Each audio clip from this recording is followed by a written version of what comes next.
ప్రభుత్వ విద్యా సంస్థలపై ప్రజలకు నమ్మకం పెరిగేలా చేస్తామని మంత్రి నారా లోకేష్ హామీ ఇచ్చారు. విజయవాడ పాయకాపురంలోని ప్రభుత్వ జూనియర్ కళాశాలలో ఇంటర్ విద్యార్థులకు డొక్కా సీతమ్మ మధ్యాహ్న భోజన పథకాన్ని మంత్రి నారా లోకేష్ ప్రారంభించారు. తరగతి గదిలో విద్యార్థులతో ముచ్చటించి వారితో కలిసి ఆయన భోజనం చేశారు.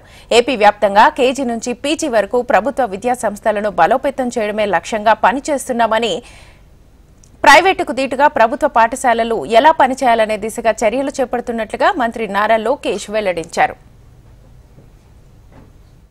జూనియర్ కళాశాలలో మేము చేరుతున్నాము. మాకు కూడా ప్రైవేట్ రంగానికి ధీటుగా మాకు కరికులం కానివ్వండి, టెస్టులు కానివ్వండి అన్ని మెరుగుపరచండి అని ఆనాడు నేను కోరటం జరిగింది. దాంట్లో భాగంగా మన ప్రభుత్వం ఏర్పడిన వెంటనే జూనియర్ కళాశాలలో ఉచితంగా టెక్స్ట్ బుక్స్ మనం అందజేయడం జరిగింది. ఇప్పుడు ప్రధానంగా మధ్యాహ్న భోజనం కూడా మన పిల్లలకి మన ప్రభుత్వం అందజేయడం జరుగుతుంది. నాలెడ్జ్ ఎకానమీలో హెచ్ఆర్డి మినిస్ట్రీ అనేది చాలా కీలకమైన పాత్ర వహిస్తుంది. ఆ అవకాశం నాకు గౌరవ ముఖ్యమంత్రి చంద్రబాబు నాయుడు గారు మంత్రిగా నాకు ఇచ్చారు. ఒక బాధ్యతగా మేము వ్యవహరిస్తున్నాం. కేజీ నుంచి పీజీ వరకు విద్యను ఎట్లా బలోపేతం చేయాలి, కొత్త సంస్కరణ ఎట్లా తీసుకురావాలి, ఇతర రాష్ట్రాల్లో ఇతర దేశాల్లో ఎలాంటి కరికులం పాటిస్తున్నారో దాన్ని ఎట్లా చేయాలని దాంతో కూడా అనేక చర్చలు జరిగినాయి. అదేవిధంగా యూనియన్లతో కూడా మేము మీటింగ్లు పెట్టుకుంటాం జరుగుతుంది.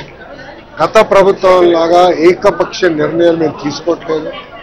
అందరితో చర్చిస్తున్నాం, ఉపాధ్యాయులతో మాట్లాడుతున్నాం, తల్లిదండ్రులతో మాట్లాడుతున్నాం, విద్యార్థులతో మాట్లాడుతున్నాం.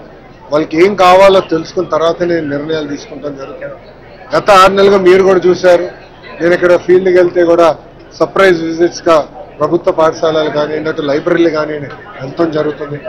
అక్కడ విద్యార్థులు ఎదుర్కొన్న సమస్యలు ఏంటి, ఉపాధ్యాయులు ఎదుర్కొన్న సమస్యలు ఏంటి, ఏం చేస్తే బాగుంటుందని దానిపైన కూడా కలిసికట్టుగా మేము చర్చిస్తున్నాం. దాంట్లో భాగంగా Andhra model of school education తీసుకురావాలని నిర్ణయం తీసుకున్నాం.